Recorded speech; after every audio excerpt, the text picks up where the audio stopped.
You were saying that you like this idea of buying individual weapons. Like, expand on that a bit. The way that Warzone plays now, you could win a game of Warzone without ever opening a crate. I think that they've went drastic where they went from you don't have to loot at all to now you have to loot a lot. I do like the way that you buy, your loadout gun from a buy, and maybe you don't have enough to buy both of them, where you only buy one of your loadout guns and you pick up a sub off the ground or whatever. I kind of like that. Good morning, good evening, good afternoon, no matter where you are in the world or how you're listening. Welcome into the Bot Lobby Podcast. I'm Grandmaster Ghost, joined by always Katie Bedford over here on my left or right, depending on if you're watching it live. Katie, how are you doing today? CODNext, Modern Warfare 2, Warzone 2, we're all over the place. What's going on?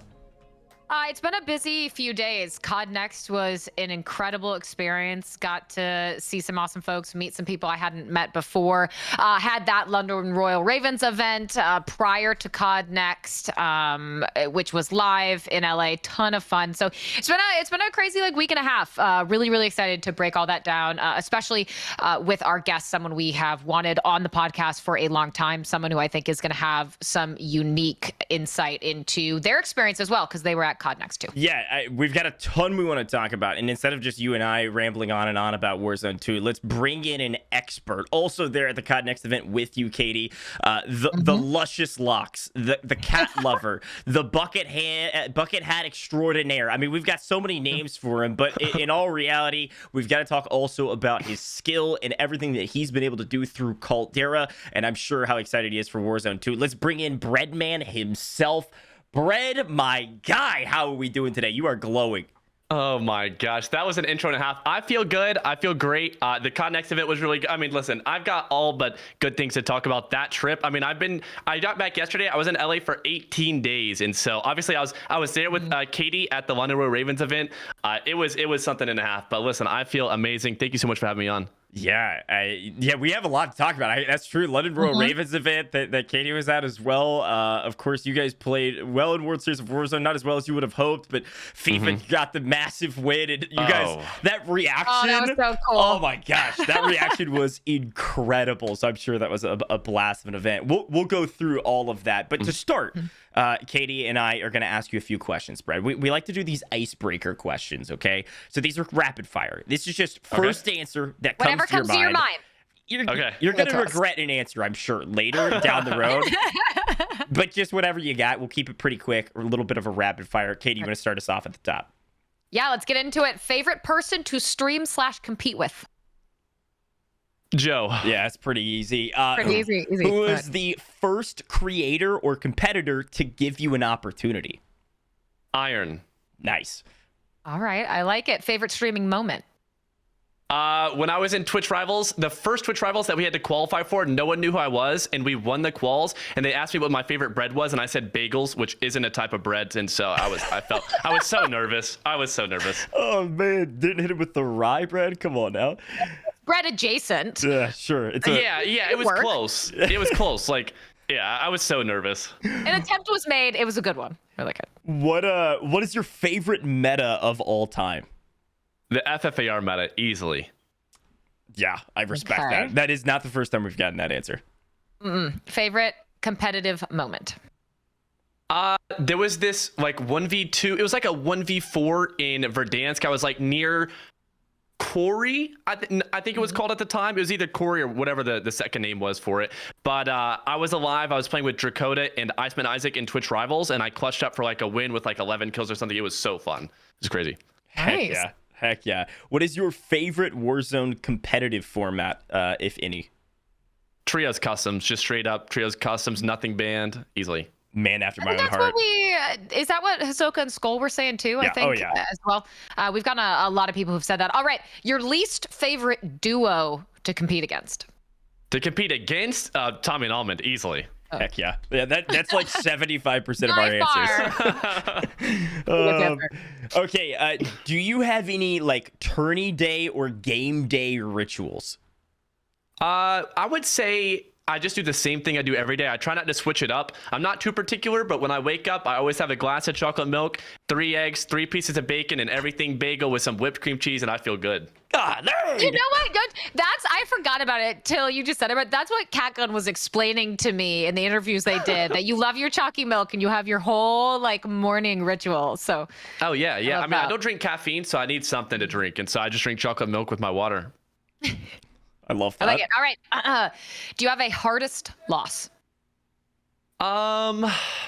I mean, honestly, the loss this recent for the World Series of Warzone, I mean, obviously, like, before this event, we had played so well, and to come top 15, especially with, like, you know, the adversities we went through, FIFA dev airing in the last game when we had specialists and foresight, that was pretty tough, but it was an instant regain, him winning the solo yellow. So it wasn't something that's going to linger too much, but it was a tough loss. Yeah. I certainly could feel the kind of like tension and frustration in the air, not even at each other, just at the situation, you know, prior to the 100K, you know, final drop. So yeah, I feel that. Luckily it was kind of like brought back to some degree there by the end. But okay, the last question, then we'll hop into like kind of the further interview questions that we have.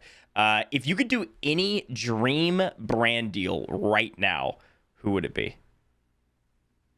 I think at this given moment, I would go for Texas Pete. It's, if you don't know what it's like, hot sauce. I eat it on everything. My mac and cheese, my eggs, literally. If I eat a bagel with nothing on it, just a bagel, I'll put Texas Pete on it. Like I put it on literally everything. Okay.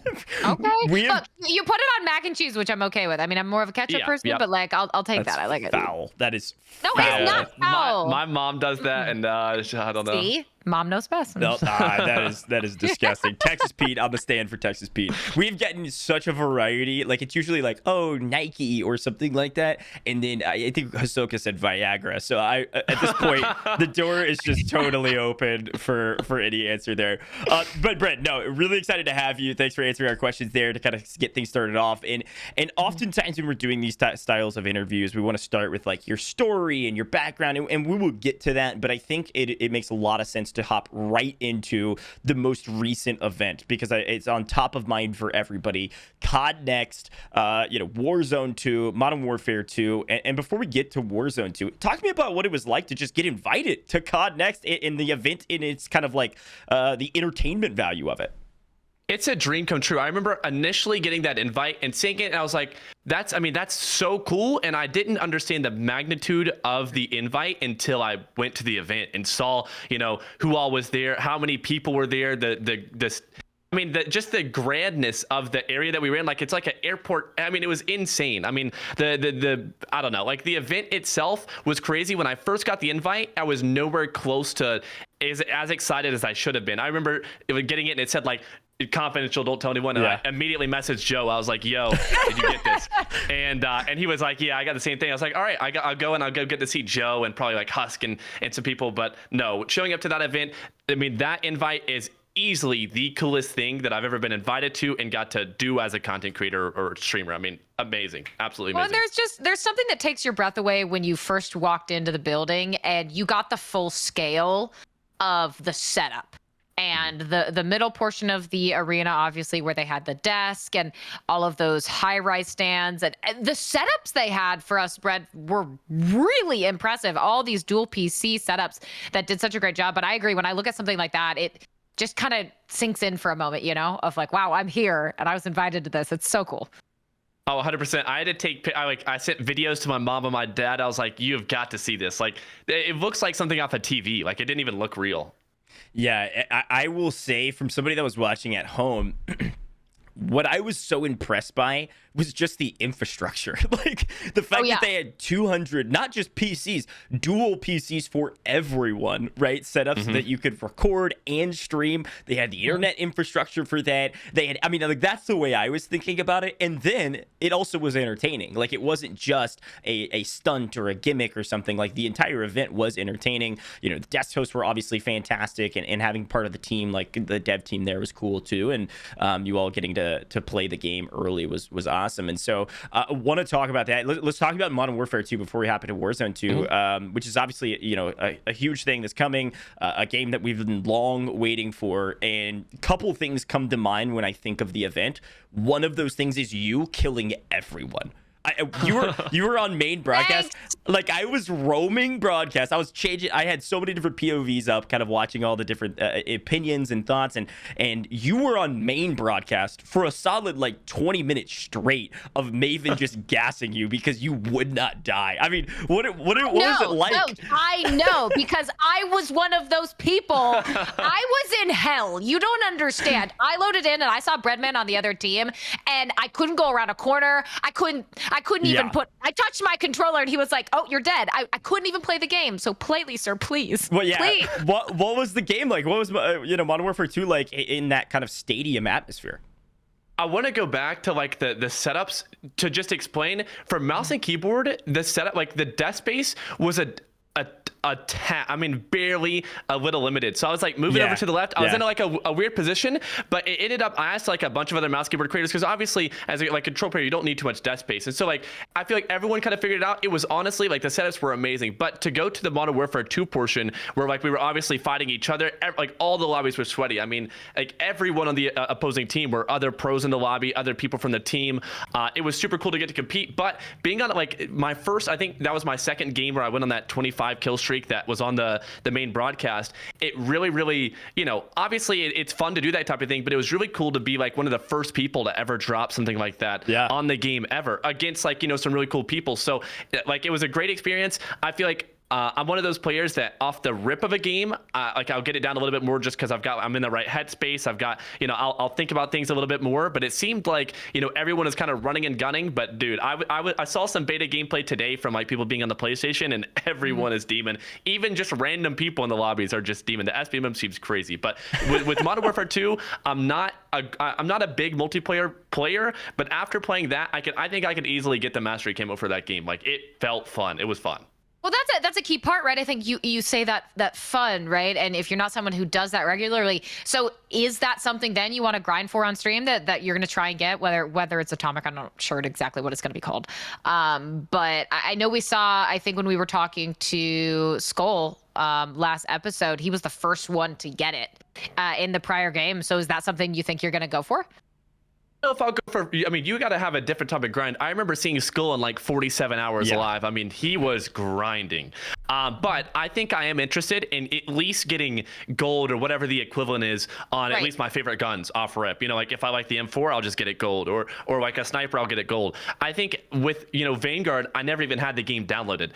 We have a special guest here. I never even had the game downloaded. And so now I definitely feel like it'd be worth it to play the game. I'll have fun playing it. I'll have fun getting those camos, whether it be mastery camo or whatever. It's definitely something that I could do on stream and feel comfortable. Yeah, and I will say too, like when we were playing, or when you guys were playing Modern Warfare 2, it did seem like as a mouse and keyboard player, you could certainly compete. I mean, there's no problem with that. Obviously, you're talented, and with a lot of these weapons without attachments too, it felt like you were able to control recoil better than most. Like, was that something that you noticed? Was like, hey, I can take these long range shots and nobody can compete? Yeah, so the visual recoil, especially first day with no J. I mean, J-God was at the event, but obviously he was even back to square one. There was no help on the attachments. Everyone was using different stuff. My gun was twerking, but being on mouse keyboard, it made it a little better. I could always just pull down or whatever. So the visual recoil was crazy, but the actual recoil wasn't the worst where you couldn't shoot from too far away. It was definitely something you had to take in mind where like you saw someone running from really far away, just didn't even shoot. Yeah. What did you think of the third person? I know we had to play the third person mosh pit a little bit. Did you experience that? I liked it. So I played a game in the third person. I would say I'm not a big third person player since I came from PUBG. There was like a third person mode and a first person mode. I never played third person because I kind of thought it was a little cheesy where you could just sit behind a wall and just see people that are running, which I'm one of those people. I will sit behind that wall and wait. And so I enjoyed it for that because Joe was in my game and he'd just be running around in the open. I'd just sit behind the wall and peek out and kill him. So I liked it for that. I think the way that it was made, though, if you are a person that likes third person, you could easily like that mode because it was made super well. Well, like the gunplay it feels smooth. Yeah, I'm not even a third person player, and I wasn't it wasn't like I wasn't having fun playing it. So I think they did it really well. Yeah. Well, that's a great point when we start talking about kind of like differences and things that they're kind of innovating on. When we hop into this Warzone 2 conversation, added context, I was going to talk about your PUBG background and how that kind of could come into play a little bit with Warzone 2. I mean, let's go through general impressions first. Like, give me some high level stuff, and then we'll ask some very specific questions about what we were able to see or what Katie was able to experience in Warzone 2. General impressions, positives, negatives, anything that really stood out to you. What I was telling stream earlier, in terms of just the map, as soon as we loaded into the map and I could see the different buildings, the different areas, I could immediately tell you that it was a battle royale map. Like, I would call Verdansk. Verdansk was basically like multiplayer maps all put into the same big map. Yeah. Caldera is a bit more battle royale-ish, but there's a lot of, I don't know, there's a lot of stuff that could be, you know, fixed a little, which they have with balloons and subways and stuff. I think Caldera, side note, is better than Verdansk was at the end. I love me some Caldera. But immediately queuing into Al Mazrah, I could tell that it reminded me, it looked like something straight out of PUBG or something like that. I mean, it is battle royale. With the, you know, we landed on top of a building with, like, you know, Nuke Squad landed up with there. We were fighting them off rip. It was, honestly, loading in for the first time, I felt like I was like a kid on Christmas. I mean, it felt amazing. I can definitely tell, especially going back to like my PUBG background, I could tell that I'm gonna like this game. It felt like it played a little bit slower than Warzone, you know, the current version that we're running is, in which I'm sure a lot of, like, you know, regular players that haven't played too much BR won't like at first. But the thing is, with, you know, Warzone 2 coming out, it's better that they take all these massive leaps so that we're not just playing the same game that we've been playing for the last 2.5 years. So I'm excited for it.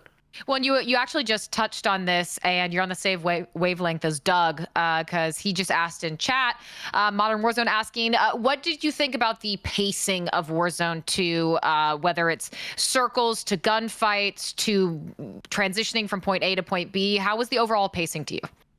I think it was definitely a little slower. However, it's one of those things. I think that vehicles are going to come, you know, meta now in Caldera. I mean, you could probably watch a whole game and never see someone hop into a vehicle. You really don't need to drive them. Verdansk, you drove them a little bit more. People would, you know, I remember when it first came out, like Huskers and them were putting the trophies on the car and just going. I think it's going to be a bit more like that. We're going to have to play in the cars, the different types. So you've got like that little hatchback type thing. You got like the big, I mean, there's tons of different vehicle options. People are definitely going to be using those cars, I feel, just because the running was pretty slow, and it didn't, you know, you kind of looked like FIFA kill when you were running. I mean, there was no slide canceling. You were just looking like a bot running through a field. And so I think the vehicles are going to come massive, especially now that, like, you could pop tires on them. I don't think they're going to be too OP, but we'll see. There may be like an individual one that's like kind of like a tank. I don't know how it's going to play. Yeah, there was certainly a ton of variation of vehicles. I mean, we saw everything from the ones you mentioned all the way to boats, right, to different types of helicopters. You had the big old, like, cargo helicopter that could fit like 10 people in it, which was wild. In terms of, I would say probably the next question I would want to go to is, like, staying on that pacing mentality. Talk to me about looting. There was a lot of feedback on looting, and something that will probably be adjusted going into actual drop of the game. What did you think about the looting systems, about the kind of intuitive looting, loot on the ground? Talk to me about that. I think that with this looting system, since I think Warzone in the current state has, out of any battle royale, has the easiest looting system. You could just kill someone, run over their pile of loot, and you pick up everything you need. You don't even have to look down. You could loot with your monitor off. And now looting is turning into something that you kind of have to do, and you have to do it intentionally. You can't just go and pick up a gun and not even realize you picked one up. You're gonna have to look down at the ground and pick it up. And I think that's something, especially the menu when you open a crate, it's something that they are going to change. I heard, I mean, basically from almost everyone that was their main feedback from playing the closed beta, or the alpha, or whatever it was. It was the looting system, and that it was a little bit slower, but I think if they refine it a little bit more to make it faster and also fair to controller and keyboard and mouse, because, you know, looting systems where you open up a HUD isn't as good on controller, because you're having to switch, you know, you have free reign with keyboard where you could go and pick, you know, whichever one you want really quickly. So I hope, regardless of whatever they end up doing, that it's fair for regardless of what input you're on. I don't want it to be, you know, you loot slower because you're on controller. It just wouldn't be fair. Sure. How did the scarcity of resources and the intuitive looting feel to you, a la going to a cash register for cash, a medicine cabinet for medicine, and just the general amount of loot that was available? When my first game, I went to like 3 different buildings and didn't find a gun until I realized like the different ways you had to be looking on the shelves and all that stuff. So like, I was like, oh, okay, I got to change the way that I loot now, where I'm not just listening for crates. Hearing the crates was pretty hard, so maybe they do adjust that audio or whatever, if there even is audio for those. Finding a gun and finding the guns that you want seemed really hard. I think tough. that the way that they're going to do the loadout system though, where you could buy your individual gun from the shop, will just encourage you to run a route and get those like cash registers and get your money up and then go hit a shop. Yeah. Well, I think that GOJJ, I think that point, I'll hand it over to you, is so important because they were looking for that feedback, right? And that's something that is always reassuring to me, is when it's very obvious that what we got just now is not going to be that final product. It's going to be iterated on, polished, smoothed over. But GOJJ, take it away. Yeah, no, and I think going back to the intuitive looting piece, there is like a conversation to have, of course, around this idea of, hey, it's always going to be a slower game the first time you play it because you've got to learn the systems. I mean, if you look at Apex or PUBG, which have a little bit of some slower looting systems, like once you've played the game a lot, you can spam click through that, right, and speed things up. But there was a question of like, hey, there probably should be more loot on the ground, or hey, if it's the guns aren't going to be on the ground, they're going to be on shelves. Can we have some more shelves? Because we wanted to try to find a weapon along the way. But let's talk about the buy station. I think there's a lot of things that could be tweaked with it, and a lot of changes that may be coming with it. But you were saying that you like this idea of buying individual weapons. Like, expand on that a bit. So, I mean, I'm like a classic BR player. So, I mean, the way that Warzone plays now, you could win a game of Warzone without ever opening a crate. You could just wait on your drop loadie, pick up fully loaded from it, kill a couple of people, and you will never need to go loot off the ground. Which, obviously Battle Royale, where you're landing in, it's like that Hunger Games style. You land in and you go find a weapon wherever that be. I really do like that. And so I think that they've went drastic, where they went from you don't have to loot at all to now you have to loot a lot. Yeah. So they definitely took like a drastic leap. Maybe they find some in between. I do like, how the looting isn't just, you can grab your loadout and that's whatever. I do like the way that you buy, your loadout gun from a buy, and maybe you don't have enough to buy both of them, where you only buy one of your loadout guns and you pick up a sub off the ground or whatever. I kind of like that, where it's like, you gotta find a good middle ground to where what gun you actually want to grab that's your fully kitted gun that you could have every game potentially. Yeah, and I wanted to ask too, I saw some like information about that, because it was obviously like, hey, this is not how the buy station is going to be working once the game's fully out. Like, there's going to be some changes to it. But I also saw like, hey, potentially some of these weapons, you're going to have to upgrade the attachments on them, or if you're buying your custom weapon, that they're going to be more expensive if they have more attachments on them. Like, do you think there's a world where we could see, hey, our loadouts, like the custom loadouts we're building beforehand, the custom weapons, like, hey, here's my cheap version, a weapon that I want, right, that I get towards the beginning of the game, and here's my expensive version once I've looted up a ton. I saw this tweet that somebody put out yesterday where like they were talking about maybe they just throw a mag and a scope on the gun that they want, and that's what they're grabbing, because it's a lot more expensive when you're adding all those attachments that maybe you don't exactly need, especially like early game. You can maybe just grab your AR with a big mag and a nice scope, and that's all you need. So I think that will become part of the meta, where it's like, you have your good gun build and then you have your cheap gun build. Yeah. And exactly that cheap gun build. What can you afford? What do you pick and choose? What's most viable for you? It could add a lot of depth, I think, if it's executed on correctly. We'll have to see how everything again ends up once the game comes out. But let's move to another big announcement that happened during CODNext for Warzone 2, and that is those ending circles. As they explained, it now splits into 3 circles that converge around each other and then eventually get smaller and smaller until that point in the middle, that Bermuda Triangle point, if you will, is where all of those will move to. What did you think of that? How was your experience with ending circles now in Warzone 2? I've never seen any Battle Royale try to change the way that his zone closes from just like circle, circle, circle, circle, circle. Maybe they've done different shapes or whatever, but having the 3 last circles I really like that. It's going to, in a customs, you're probably going to see all those 3 last circles. You'll see one team come out of each of those 3, where like the one in the middle is maybe a little bit worse than the one on the sides, because the middle person could get thirded from either side. It's going to make the rotations a lot better, where you'll have teams thinking about like where they want to be way before it actually happens. So it's one of those things that they've took the leap on, and I think that people are going to like that. I haven't heard really too many people be like, oh, I don't like the 3 circle system, because it's definitely not worse than what we had, and it's new. So, I mean, it's a little better, at least for now. Well, and I do think, especially like given the context of our conversation here and given the context of what Katie and I do, like competitively, I think it'll make for really fun conversations on main broadcast. Watching tournaments become more entertaining because this allows players to make more decisions. Like you were saying, like you're having to think more and more in advance, the more things that they put in your way, like this opportunity. And what's cool too is that they included like a HUD for it, right? They had like 2 different lines of information, top right hand corner, where it said, hey, this is what's in your circle. And and this is what's in the entirety of the game. So that's going to inform a lot of your kind of opinions going forward once you're actually playing the game and competing for money potentially.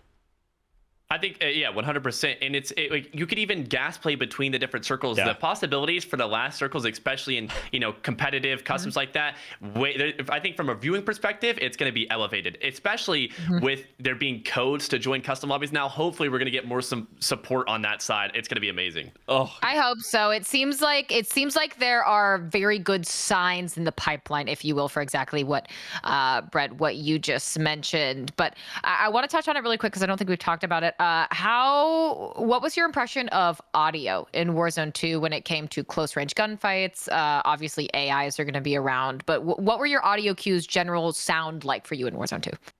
I think I had my audio pretty quiet because the way that we were mixing between the two streams, I just turned down my game audio so it sounded better on the stream, and I could still hear people. Like I mean, I could hear people, and I could also hear like verticality almost, where it's like, now if you're in the middle of a building and you hear someone walking, you kind of just have to know, hey, they're walking on wood and that's the roof above me, they have to be above me, or you don't really have any options with the vertical audio. Now it seemed almost like you could hear if somebody comes in below you or somebody is above you, you could hear the difference. I think that the audio overall sounded better. I mean, and this is at an early stage of the game, maybe that this gets upgraded or whatever, but it definitely didn't go backwards. It has to be better than Warzone in the current state.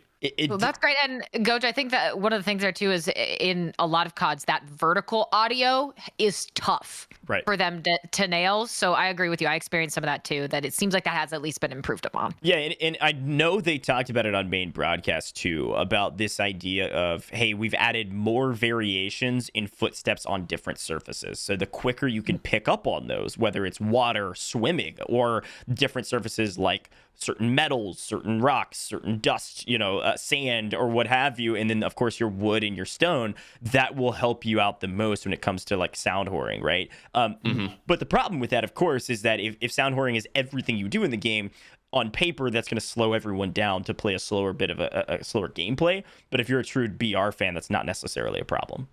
Did you speaking of that, did you change the walk speed slider at all for when you were playing?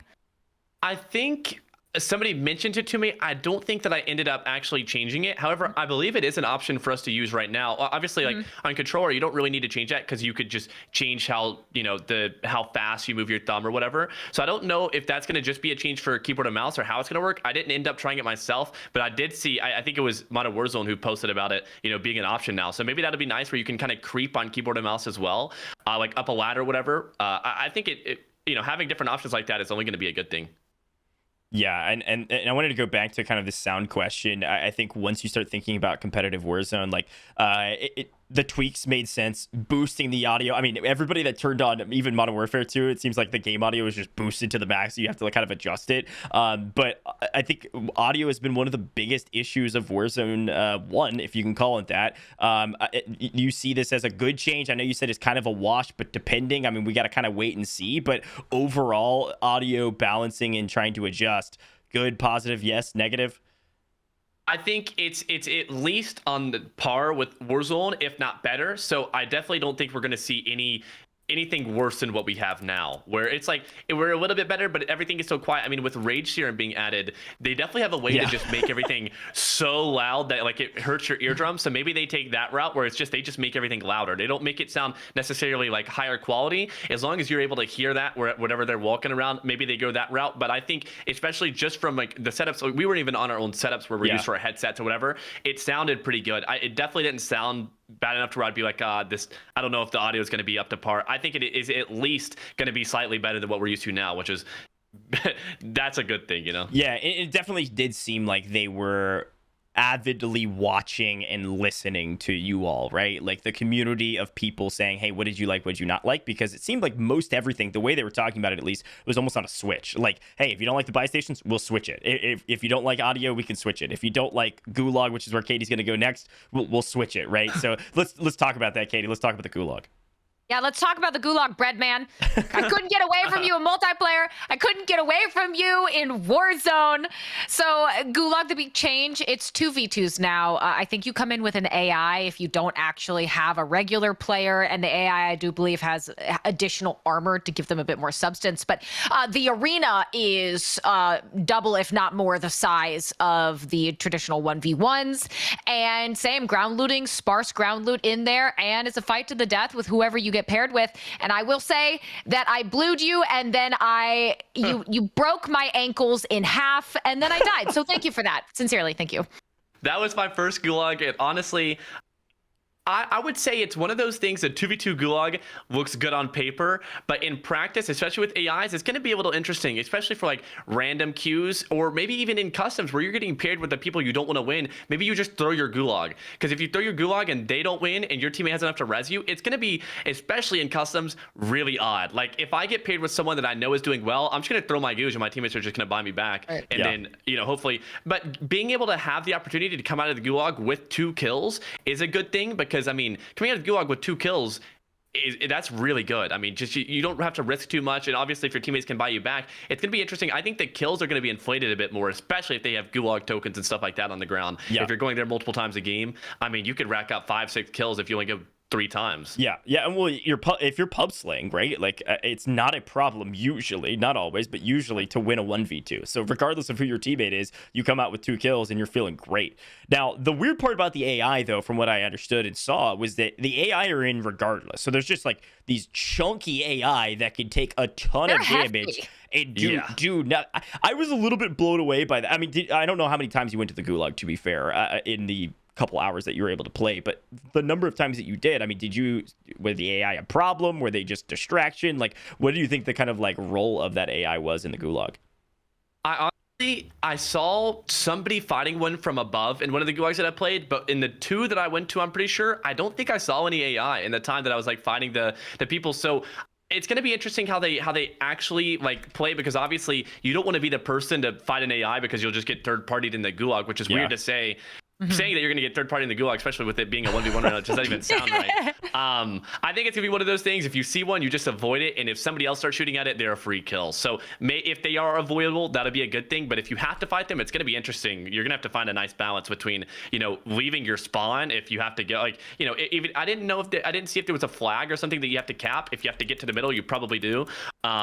It's going to be a nice balance of avoiding the AI or fighting them if they're easy to kill, and then just obviously killing the real players that are in the Gulag. Yeah, that's what I was going to ask, because I don't think that many people like actually experience the Gulag enough to fully understand it. From what I understand, what I saw just combing all the different POVs, instead of a flag, you've got a key that you have to grab, and it's the key drops in the middle of the map. I think an AI can drop it if you kill it, but it drops somewhere in the middle of the map. I saw the key once, GOJJ, and I didn't know what it was, and I just died. So you have to grab it, and then you run to one of the 2 entrances, whether your teammates, like where you came from, where you dropped in at the back of the map, or your opponent's entrance where they came in. You take the key and you run to that, and if you get to the door, you escape and you're out with your teammate. So very different from the flag, and certainly opens up the possibilities on how you can win if you want to play the, hey, I'm going to be a little rat and run away from the person shooting at me. That's going to be, it's almost like capture the flag. It's going to play super, especially once people figure it out, because when we played at the event, everyone was just walking around no one knew what was going on. So once people actually figure out strats, like maybe, you look over and one person just goes for the key, I think it's going to get really competitive in the Gulag. But I do like, the ability to kind of like throw other players in your matches if you need to, like if you recognize a name or something. I kind of like the concept of making them fight a 1v2, and if you just kind of throw it and you die and then you get res. I don't know. Yeah. Look, I actually really like that as well, because I think the skill expression, the depth it can add to how you choose to play out a match in competitive could lead to some really interesting scenarios. Selfishly for GOJJ and I, in our Shitters Digest portion, I'm sure that is going to spawn some hefty arguments when we get into these tournaments. But I want to keep in this AI theme and talk about Al Mazrah in general. AI are all around. You're going to usually take some pot shots. Doesn't hurt that bad. But what was it like for you, AI, on the rest of the map? think there was definitely a bit too much AI, especially for how big the game was. Only 100 players. You were running into almost more AI than people. So I don't know if the servers will allow this, but I mean, if they could make it 150 people per map and then just cut the AI in half, I think that'd be a lot better for the general population because, you know, especially if they're spawning in different places every game, it's going to be interesting. You know, you're going to have to shoot and give up your position a lot to kill these AI. I mean, that's what I was having to have to do. And especially, you know, we're going to get to where you could hear a certain gunshot, know it's an AI or something like that, which could play to your advantage. But I think for the regular person, maybe if they make just more people in the lobby, actual people, and cut down the AI in half if they need to, it could be nice. But obviously, I like the AI being in the stronghold portions where, you know, you get the key or whatever, you go unlock the stronghold, and obviously you fight AI similar to like the helicopter in like the pink snake or whatever it's called, where you get the specialist in the foresight. Yeah. I like that. Yeah. But we'll see how the actual AI play out. Yeah, the strongholds made sense to me of like, hey, this is a mechanic that we've actually even seen in potentially other BRs. You know, Fortnite has utilized AI for a long time and to fairly decent success there. And so the strongholds made sense. And it's another way to, of course, get your loadout weapons too, right? Like you go into a stronghold, you get your key and you kill the AI and you kill the boss or whatever, and then you can get one of your weapons, which is great. But there's also random AI just kind of like lurking in corners as you're like roaming around. I saw so many times, and of course you just got to get used to it. But I think I was watching Jowo, and he tried to slide around a corner, which he couldn't really do. And there's somebody there. He's like, he's there. And he like rips him apart. He's like, oh, it's a bot. But you're giving away, but you're giving away your position. So totally hear you on that. AI will be interesting.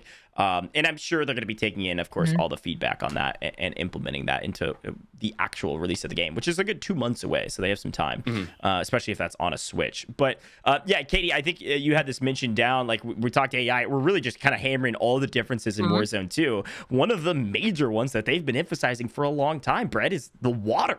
I mean, did you experience water? Of course you probably did. Did you swim? Did you hit a boat? Like, talking about the water mechanics.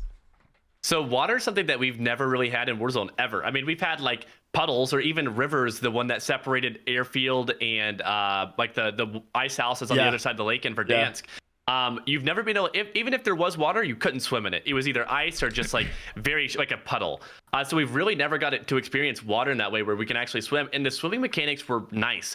It's going to be interesting to see like in zones that end in the water. That's going to be crazy. It seemed a little, I was in the water in Ground War, and you could stay down there for a long time, and you could almost come up instantly and refresh your breath and then just go back down. So maybe it's easy to shoot people into the water, or maybe it's hard to see them. I think that they do need to, if it is OP with you swimming in the water and coming up barely going back down, maybe they make like a health recharge or like a bubble recharge where you have to recharge all your bubbles and then you can go back down. But honestly, the water physics, the way that the water worked, having boats in the game, I think it'll just add another like rotation. You know, you could choose to go on a boat now. It seemed nice. They seemed like they do it pretty well. Like they thought about it. Yeah. What I was curious about, and I only experienced it very briefly. I didn't try out a lot of the tacs or lethals, but lethals don't go anywhere when you throw them underwater, as they shouldn't, right? Because you're underwater. When I think I threw a frag just to test it, and it floated maybe like 2 feet in front of me. You're very much so in damage range. So I'm curious to see tacs, lethals. I know Snapshot will float above the water and then go off, but even gunfights as well, how that's going to interact with visibility outside water versus visibility when you're in the water, if there's going to be attachments, anything like that, if people want to be aquatic warriors, I don't even know. My worst nightmare would be Bbreadman floating up with a sniper up from the depths and then just sinking back down. Personally, sounds terrifying. Yeah, if you could abuse the like coming up, shooting with your main gun and going down, and maybe even having a pistol, so if somebody jumps in, you just start blasting them. Hopefully, it's a little easier to see people in the water than see out of the water, kind of like how gas works right now. So I would like to see it like that, so it's not too OP when you're in the water, but still, you know, somewhere that you may be able to retreat to in a final circle or something like that. Yeah, and I really did appreciate, too, that they spent a lot of time making sure that everything that interacted with the water interacted with it well, right? Like you had your bouncing betties that you could throw on top of the water that would float. Vehicles don't immediately hit the water and like sink to the bottom and then explode. Like there's those types of things. So they've certainly put a lot of thought into the water. Can only imagine it'll play a massive piece to this game kind of in perpetuity, regardless of, I assume if we do get a rebirth or a resurgence map or something, that there will be quite a bit of water that could be utilized on that. We want to go to your background. We want to go to your history. We're going to get to that to kind of finish off the podcast. Anything else about Warzone 2 we haven't chatted about that you were like, hey, this really stood out to me, or I wasn't so sure about this?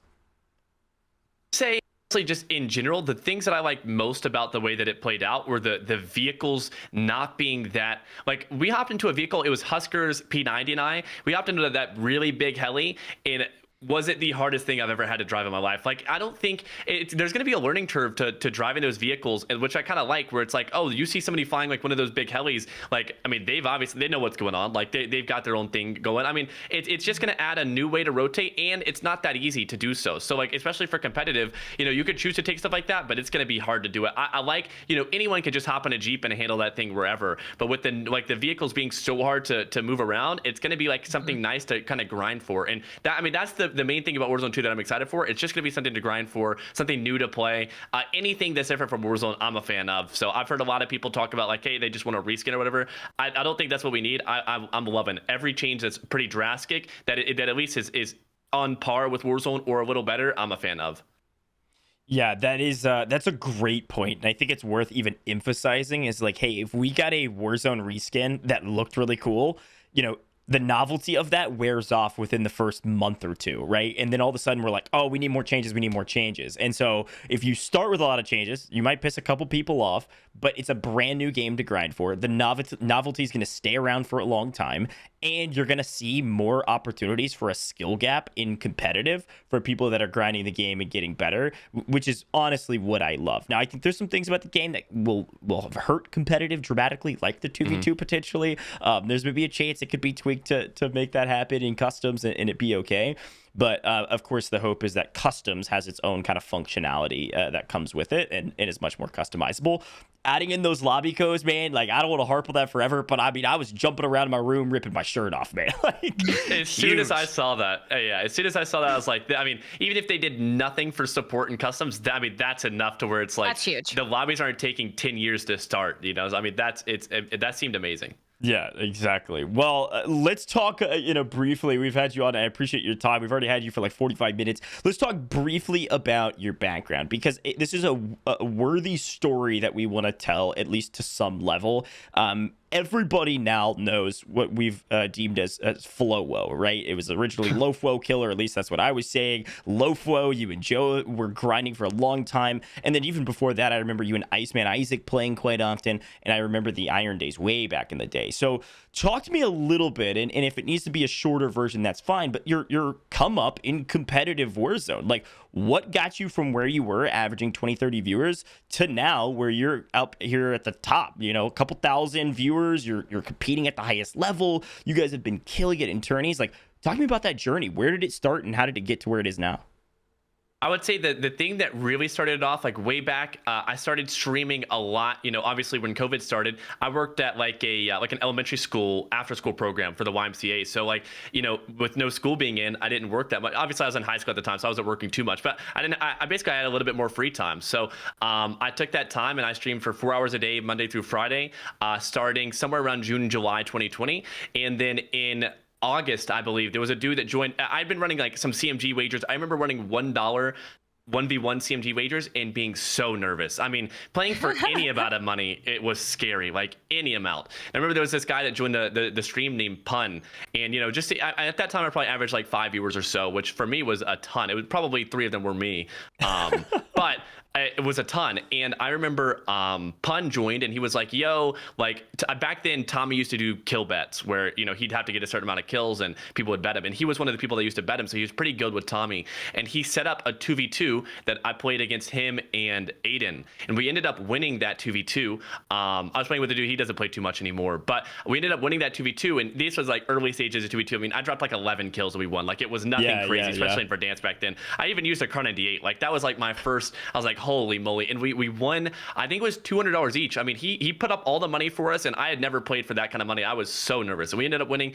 Aiden raided me the next week. And then the week after that, Joe doesn't remember this, but Joe actually raided me as well. And so that took me from like 5 viewers to like 30 to 40. And then when Twitch Rivals, the first event ever started, the qualifiers went up, we went and we won the qualifiers. It was Spartan, who still plays Nubu Spartan, and Prayers, who doesn't play as much anymore. That was the first customs lobby ever, and we won the first game, and we got second in the second one, and we were feeling amazing. And so after that, Iron hit me up. He was like, yo, I like the way you play. We started playing, and then Isaac hit me up and was like, yo, do you want to be a duo? I was like, dude, I'd love to. And so, you know, Isaac helped me get into all those trainings. We played a ton together, and then I play with Joe now, and, you know, since September of almost a year now, Joe and I have been playing together as a duo. So that's kind of like the come up. Yeah, I know, Katie, you've got a follow up to this.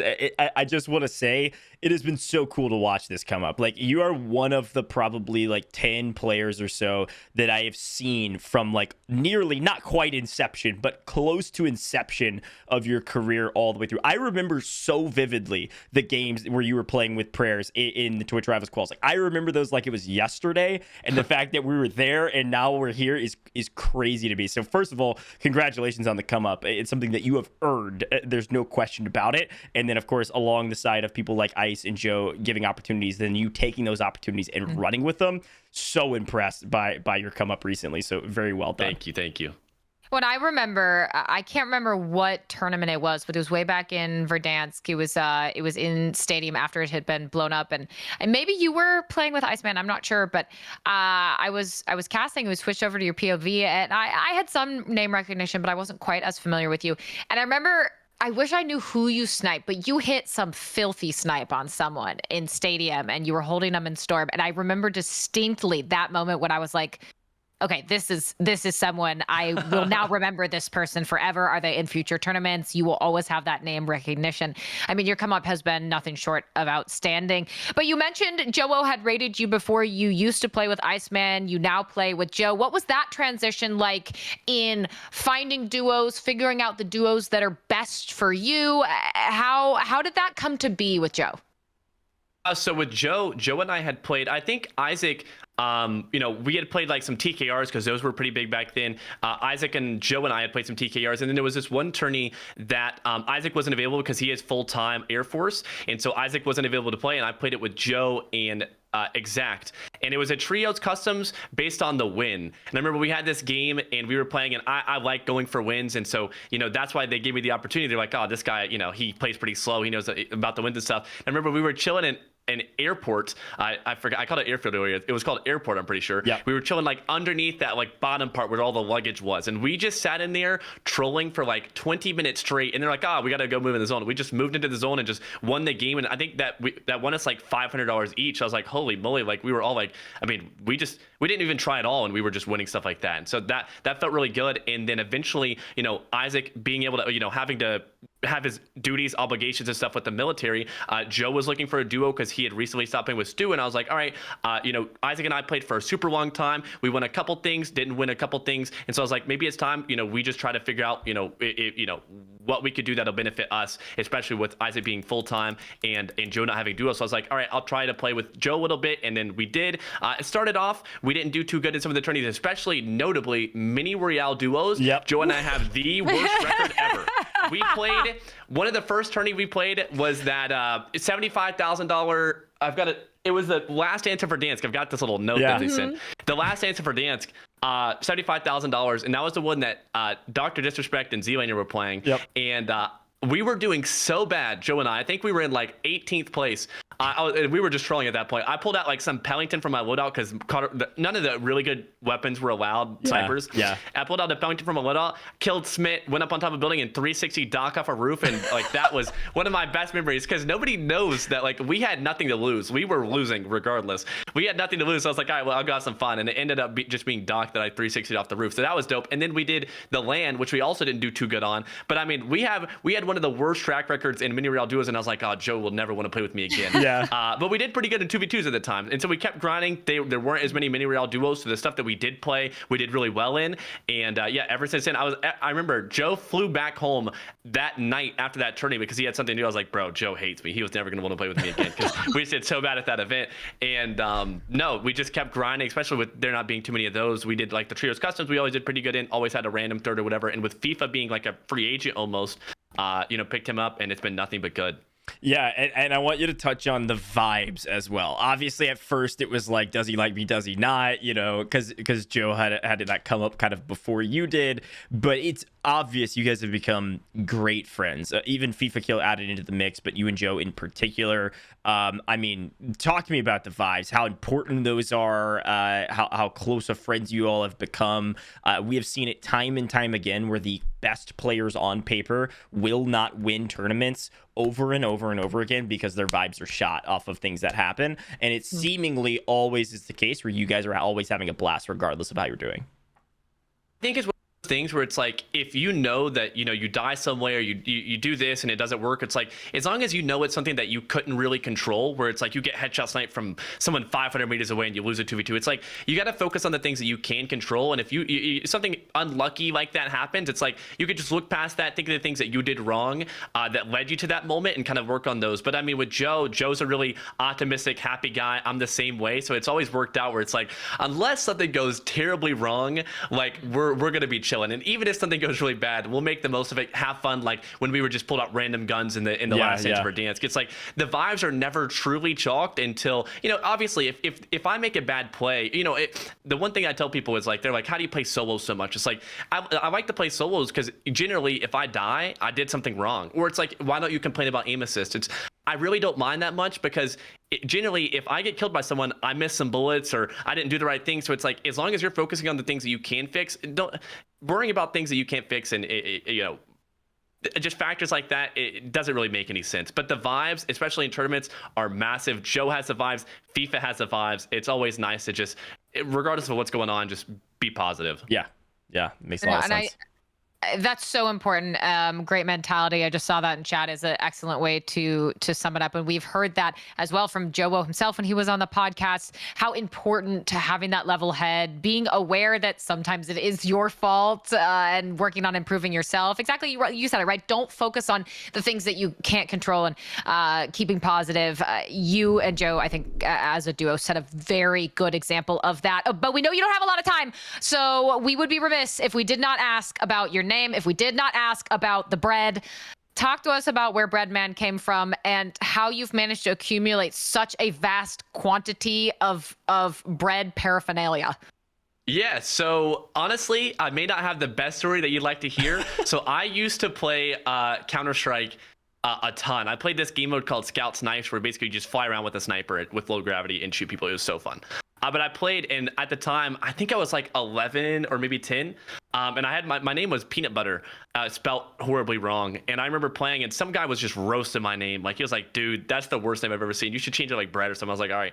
And I changed my name to Bread. And on Steam, you could just change it. You know, you could have the same name as other people. I think there's like 300,000 Breads on Steam. So I was like, yeah, I'll just change my name to Bread.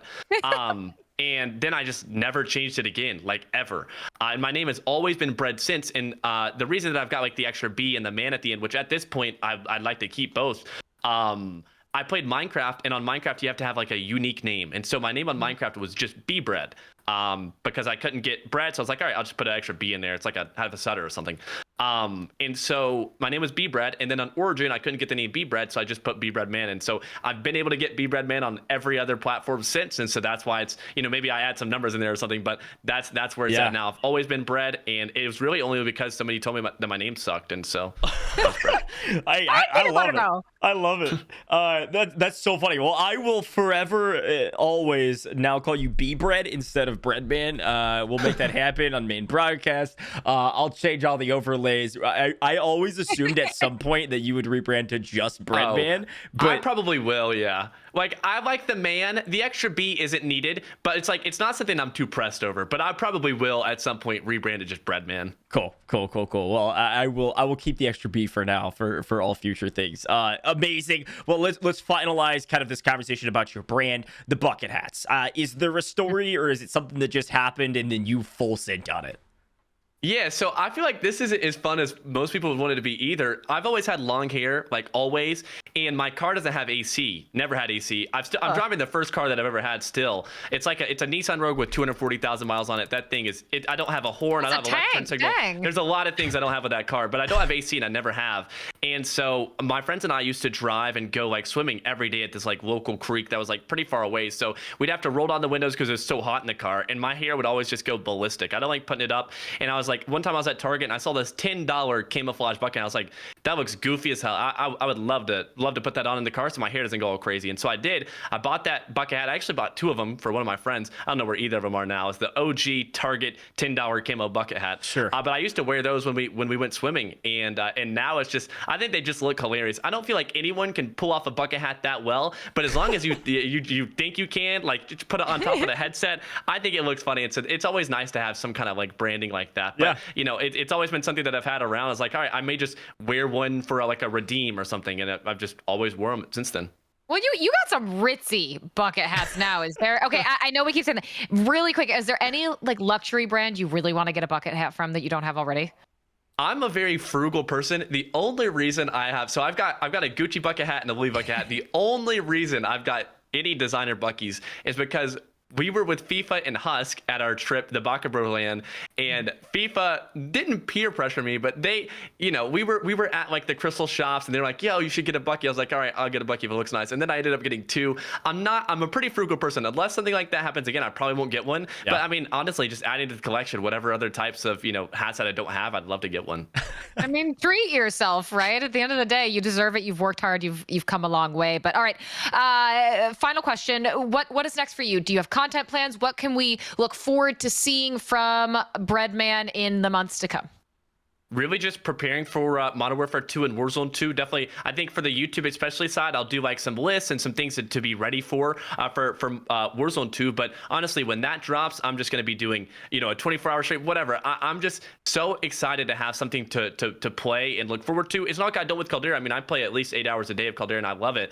But very excited to have something to work forward to, almost like re-getting that mastery camera that you know that Skull got. You know, the first person. There's so many things you could do, like being the first person to drop a nuke on Modern Warfare. There's, you know, having those opportunities available for us again and doing it in a new way. I'm just very excited for us. So in terms of the future, definitely working on that YouTube side of things. I want to do more like, you know, tips, tricks, stuff like that, especially with all these new mechanics out. I'm just very, very excited to get to grind and play something new. I love it, man. Thank you for your time. Thanks for hopping on the podcast, joining the Twitter space, and of course the Twitch. And this will all be on YouTube and all the audio formats. Dude, you're the GOAT. It has been so cool to see your come up, and really excited to see you continue to grow and excel in Warzone 2, my man. Thank you so much, both of you, for having me on. It was a blessing. It was super fun. Awesome. Of course, thank you. Well, we love to hear your opinions on stuff, so thanks for sharing all of those on Warzone 2. We're excited to see what happens, my man. We will see you next time. Good luck with the rest of your stream. Thank you. Have a beautiful rest of your day. Appreciate it. Love that. I love great guests, GOJJ. Courteous, on time, great vibes, good insight, amazing hair. Oh my What did you ask for? He's still in the Discord. Get out of here. I'll gas you here. I'll gas you when you're gone. Don't worry. We'll gas you up. We'll gas you up forever. Hold on. We gotta go back. We gotta show Ringo really quick for the people at home. I want to introduce Chief to Ringo, but I don't know where he is. We got cats for days. Cat's a part of the brand. Ringo goes so hard, so photogenic. Brad, Ringo, thanks again. That's awesome. No, 100%. Thank you so much for having me on. You guys are amazing. We still got a lot to talk about. There's a ton that we need to go through. We're gonna go through Kolosseum Stat Chat as well. If you guys don't know, this podcast is made possible by Kolosseum. They are a Warzone fantasy online app where you can actually play in free tournaments and win free money by picking who you think your favorite Warzone streamers will be that will put up great stats. So they calculate fantasy points based on wins, based on kills, deaths, just like traditional sports. And they're an awesome opportunity to go win some free money. And you can actually use code BOTLOBBY on the website to enter in some of the paid ones to win some even extra cash in there. So exclamation point sponsor in the chat will pull up everything there is to know about said Kolosseum. Now, Katie, we've got a lot we want to go through on Warzone, but let's talk about the Kolosseum Stat Chat. And we're gonna take, as you guys pull up sponsor and go look at Kolosseum. This is where, hey, we're doing this live. I've got the images that Kolosseum sent over. For some reason, they're not showing up on the overlays. So I'm gonna hop down. We're gonna pull that up, and I'm gonna have some editing magic help us out here. Let's continue with our Kolosseum stat chat before we continue our conversation about World Series or Warzone 2 and World Series Warzone and everything coming down the line. We've got a lot to talk about in the Shitter's Digest, but like I said, Kolosseum is the reason we're able to do this podcast, and we have some cool graphics that they spun up for us in the last second here that my new overlays kind of gypped out of our podcast. But let's pull them up here. First and foremost, let's talk about the people that were actually grinding Warzone. Again, this is based on Caldera. This is based on people that were playing Caldera over the last week or so, and so you're going to see some potentially lower numbers because a lot of people were at CODNext, Katie, and then now this next week is even going to be lower because the beta's out. So this will be fun to kind of compare and contrast some of these stats. Biggest games of Caldera, 40 Bum was the highest of Caldera in the last week. Drakota, Bbreadman, who was just on the pod, and Flanked dropped a 40 bomb. We had 44 for Fortune's Keep for Aiden. And of course, Gorgo Knight grinding the little rebirth action, dropped to 47 when rebirth was actually active. Yeah, gonna be lower still. Extremely impressive. This is the minority of the minority, right? No, very, very few people are posting kill counts this high, but still impressive, especially when on a regular week it is going to be probably somewhere in the 50s. Yeah, which is going to be at those high kills. So let's swing over to the next. I'm curious to see what you got. Yeah, top streamers from the week. We've got Reed Boy back in the stat lines as kind of per usual. Him, stellar moves, always making an appearance every once in a while. Reed Boy had 77 victories in about a week, so about 7 days, averaging 11 wins a day. Pretty impressive. We had stellar moves at a 12 victory streak. Really solid. Scummin had the most kills. Now, this does kind of make sense when you consider that Scummin was not at CODNext. He was grinding a ton throughout that entire time. Over 2,500 total eliminations in the last week. Average kills, highest was 18 at Biffle. That includes the games, by the way, that he chalked at 0 or 1 or 2, which is very impressive. And then Pieman and Flank both had the highest amount of Gulag wins at 23. That is impressive. I want everyone to know I did win my first Gulag. I did have 100% win rate until I ran into Bbreadman. Who did you win against? Let's be very clear about it, Katie. I'd have to go back in my VOD and look, because there's a real chance one of them was a bot, but I know at least one of them was a person, so I'm going to take that dub. Okay, we'll take it. We won't put anybody on blast. Our last graphic for the day is our over-unders, and unfortunately, Katie has pulled back ahead. Nice! I totally dropped the ball. I thought you were about to say, unfortunately, Katie, you have fallen down.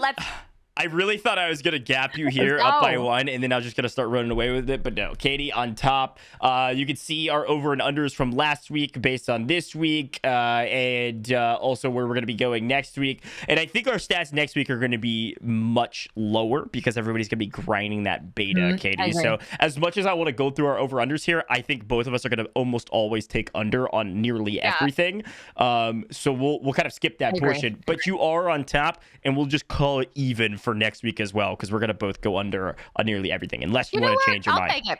No, I'll take it. I'll take it. You can be on top for one more week, and then I'll come in with the big guns next time around. But again, thank you so much to Kolosseum for making this podcast possible. Go check them out again. Exclamation point sponsor the chat. If you're watching this on YouTube or listening to it live on all of our audio podcast formats, iTunes, Spotify, etc., go down to the description. Check out Kolosseum. You can win when your favorite streamers win. Super cool, really easy to do. You got a salary cap, you pick your players. Some of them are really expensive, like Bbreadman, because he's constantly putting up crazy numbers, and some a little bit of sneaky. They don't get picked often, so they only cost you about 1,000 of your 20K budget. Expensive.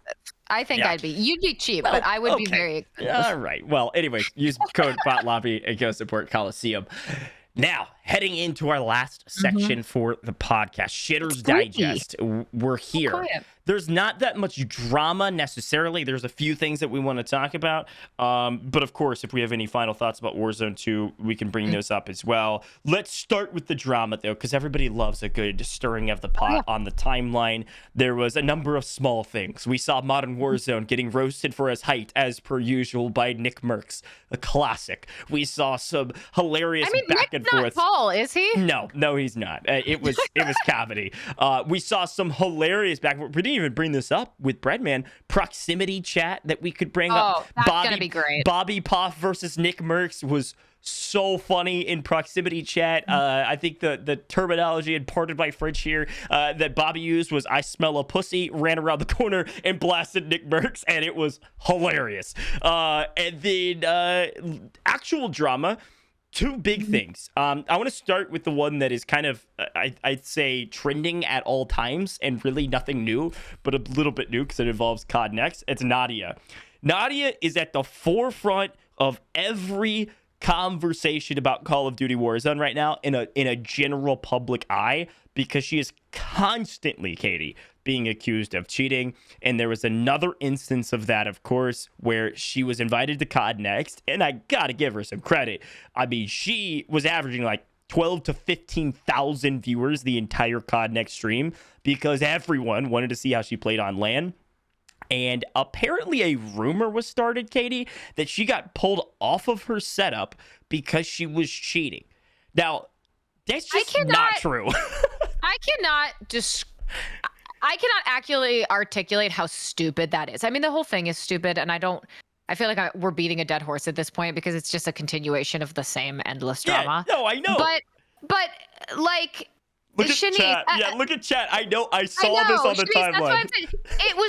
It's so stupid. You're telling me that Nadia really came in there after getting a bag check through security, comes in, sits down, and puts.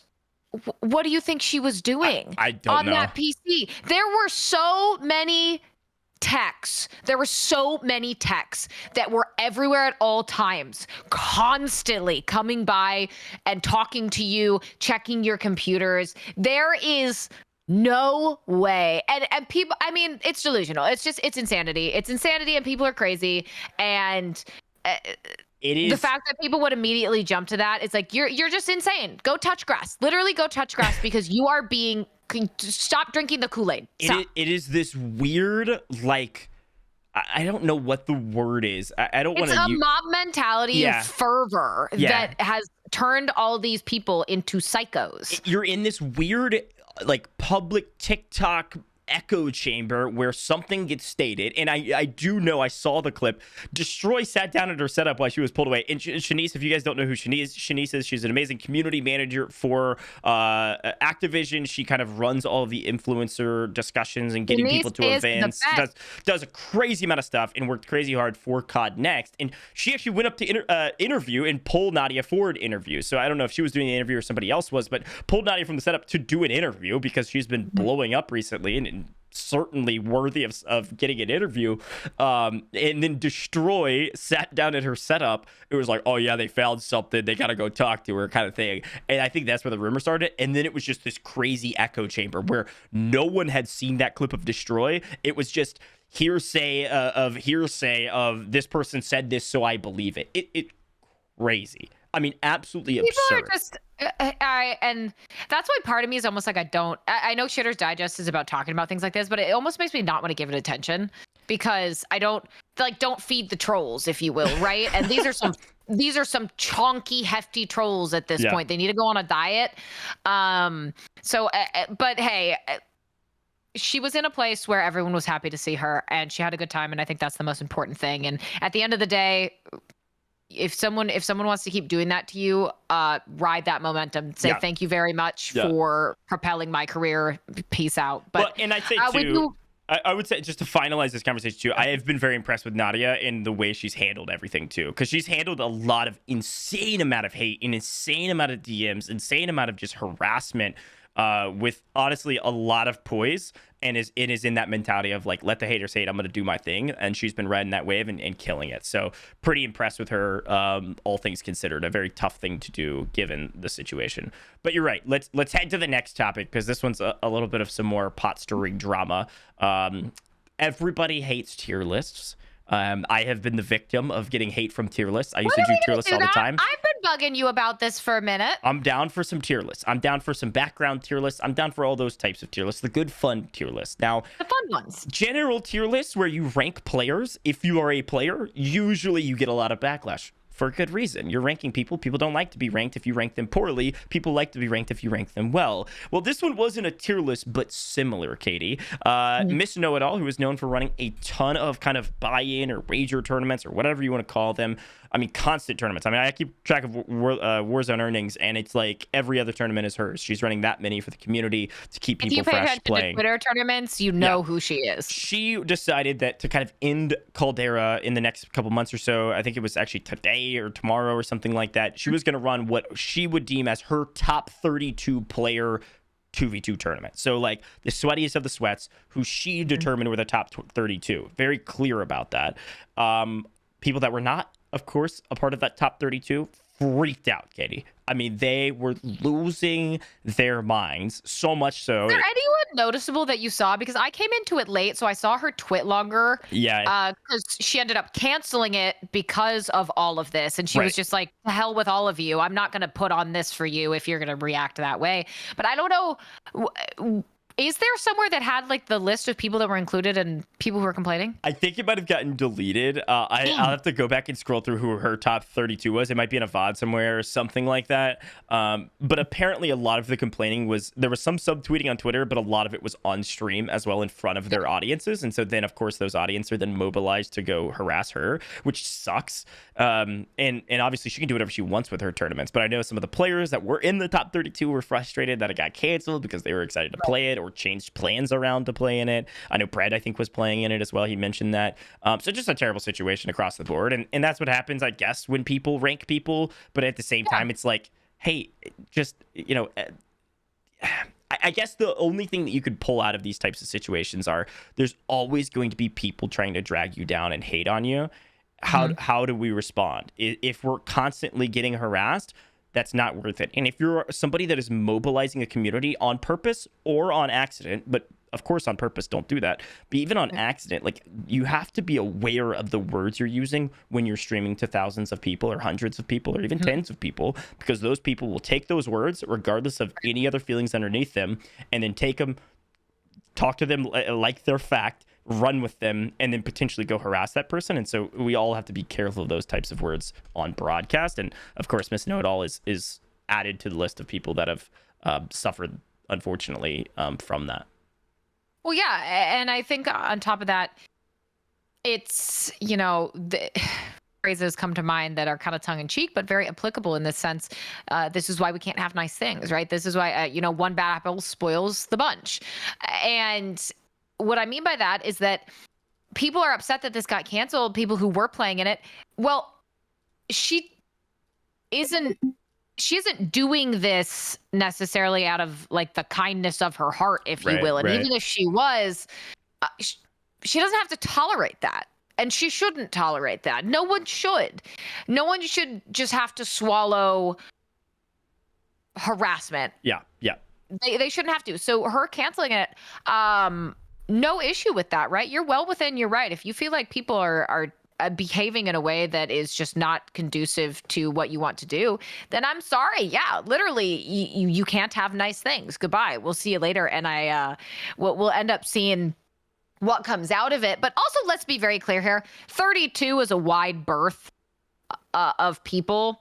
And if you're not in that top 32, as Hey Lovely once said, maybe you are just a shitter, you know? Maybe we need to go back to what Bbreadman was saying there, right? When he dies in solos and he knows that a lot of the time it's just a mistake he made. Maybe go take a look at your mistakes and don't be chirping at Mrs. Know-It-All. Sure, you know? and I will take the positive standpoint of like, hey, the difference between a player number 33 and player number 32 is probably just the difference of an opinion of one thing that one person saw. Like, it is such a minor thing. Overall, frustrating circumstance for everybody involved, and be careful about how you mobilize your communities is the main takeaway at least I have from that. So anyways, hey, that's our Shitter's Digest. We've talked about Warzone. I guess final thing that we want to bring up on the podcast, because we didn't really spend a lot of time on it besides a few funny jokes or what have you, Katie, is this idea of proximity chat. I want to have a conversation with you briefly about proximity chat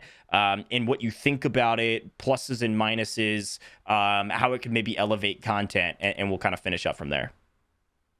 Proximity chat, I think It's great. I think from a content and a longevity perspective, it will continuously breathe life into this game because it is there. So I love it. I think the positives are numerous, right? I knew I was going to die at one point because I never had a full trio the entire time we were playing at CODNext. It would always be like someone timed out or whatever. And I had just been bought back, right, by this person. And I had like 2 plates and a pistol. I had absolutely nothing. Sure. And I suddenly hear Nick Mercs in my headset. And I'm like, Uh-oh. I know he's playing with like swag, right? Yeah, and I'm like, oh my God. Oh no. And the storm's at my back. And so I know he's been pushed in with the storm with his team. And they're talking about loot and they're talking about the building. And I'm like, you're talking about my building. They're inside the house. And I was like, you know what? I'm just going to jump off and try and do something through a window. I had a pistol. Let's be clear. There is no way I am winning that. Sure. And suffice to say, I did not. And I was taken down. But it was so funny. It was like this like Jaws moment of like you hear the proximity chat turn on and you're like, I am not safe where I am. But on the flip side of that, and I know that there must be a lot going on behind the scenes to make sure that this gets minimized as much as possible. But you always have to take a look at the ways that proximity chat can be abused. And I know there's a lot of tackle. There's a lot of great ways out there to make sure that you are protecting folks from abuse that can come their way in proximity chat. I can't imagine anything's ever perfect off rip, but I do think the positives will outweigh the negatives, but that is always something to be mindful of. Yeah, and I think, as a reminder, there was a recent kind of code of conduct update for Call of Duty about things that they were focusing on, trying to mitigate and even ban based on, slurs and all kinds of derogatory things that can be said through proximity chats, game chats, etc. So something that we'll keep in mind. Something that I'm interested about, we talked about it before the podcast started, is, hey, are they going to start implementing some sort of auto moderation of voice chat? We know that's a possibility. Things like I know Riot TikTok does it with Valorant, I believe. Yeah, I believe Riot does it with Valorant. Like their algorithm / AI or whatever you want to say about it, of like that monitor certain words, and if the word is said, it will auto like ban you. Essentially, it's what happens in TikTok all the time. Now, there's some like mistakes that happen with AI. There's never a perfect AI, but it could be something that could be implemented to kind of help clean up some of that game chat. Also, I saw a lot of people saying like, oh my gosh, this is way too much. We're never going to be able to like talk to our teammates. No, like if you're in Discord and your game audio is not coming through, like you're not going to be talking in prox chat. Like, let's be clear. It's going to be perfect for streamers that want to do push to talk for in-game chat. It's really simple type stuff like that, where you control when you want to troll and you can turn it off when you want to turn it off. It's not going to be like a game-breaking problem. I will say too, it's worth mentioning just so everybody's aware and on the same page. Proximity chat was not directional on purpose. That is not the case for some other games where the proximity chat is based on the direction that the player is in, so it can help you figure out where they are if they're talking, to where if like comes through your game audio on your right earbud, they're on your right side. In this one, it was just they just came through the ether. No, I just heard Nick at that point and suddenly, and it could be a bit disorienting, but that is, to be clear, a good thing, so that it's not a way to like exploit people that want to use it, and then it would become something that people want to turn off all the time. And you can also make a fairly good guess based on just your surround. Like if I'm in a building and the storm's pushing behind me and I wasn't hearing Nick Mercs and swag until I can have a generally good idea of probably the direction they're coming in. But I do like that as well, because I don't necessarily love, like, that's additional audio cues on top of audio cues, and we already know that footstep audio seems to be very loud in this game. So there's a lot to listen to. I like Lamb's comment in the chat saying, I hope we have a separate volume slider for prox chat. It's not a bad idea at all. I'm sure you can do that with like, hey, my game chat audio goes down. Just might affect those that actually use game chat. It might be lumped in with the actual in-game chat. But regardless, hey, we hit all of our topics today. Had a blast talking with Bbreadman, an incredible guy. We've gassed him up a ton, even in the parts that were going to be edited out of this episode. But thank you again to Bread and everybody that hops on this podcast. We love having guests on. So to kind of finalize this episode, I want to give a charge to everybody listening at home, wherever you're listening. Who do you want to see on the podcast? We constantly get asks and people in like DMs or in mentions saying, hey, I'd love to see this person, this person, this person. We want to hear more from you all to see who you want to hear, especially even if it's a repeat, if they have valuable things that we can talk about that's not necessarily their story, like Bbreadman's opinion on Warzone 2, we want to hear it. So go to Grandmaster GOJJ on Twitter, go to Katie Bedford, World's Bedford, on all of her socials as well. You can see those scrolling up on the screen right now. Please DM us, please add us who you want to see. Because I think the cool part is not only does everybody have a story, Katie, but everybody talks and has opinions on things in different ways that are always so interesting. Like when you compare Brad to even the way we did an interview with like FIFA Kill, like they talked about their come ups in such different ways. Some of those stories can be similar, but always fun, even if it's repeat questions, to hear opinions and thoughts from all of our favorite content creators and competitors. Yeah. Again, guys, let us know. I think there's already a couple filtered in the chat. Never hesitate. Our DMs are open. Tweet at us, whatever you're comfortable with, because we do this because we're passionate about it. But obviously, we want our viewers to feel involved and let us know what they want to do. But I also think that's it for us, Coach, for right now. I know we've got some other stuff we've got to work our way through. Again, keep in mind that the timestamped VOD for this will be available on YouTube. I know a couple of folks in Bbreadman's chat were asking about it. So we will get all of that to you ASAP. Yeah, and hey, thank you all for the support thus far. The YouTube has been popping up to 261 subscribers, which may sound like few, but it is growing dramatically. So thank you for that. A lot of like 1,000+ view videos. Go check that out. And of course, give us ratings on Spotify, iTunes, all that good stuff. But until next time, this has been the Bot Lobby Podcast. We'll see you in the next episode. Peace.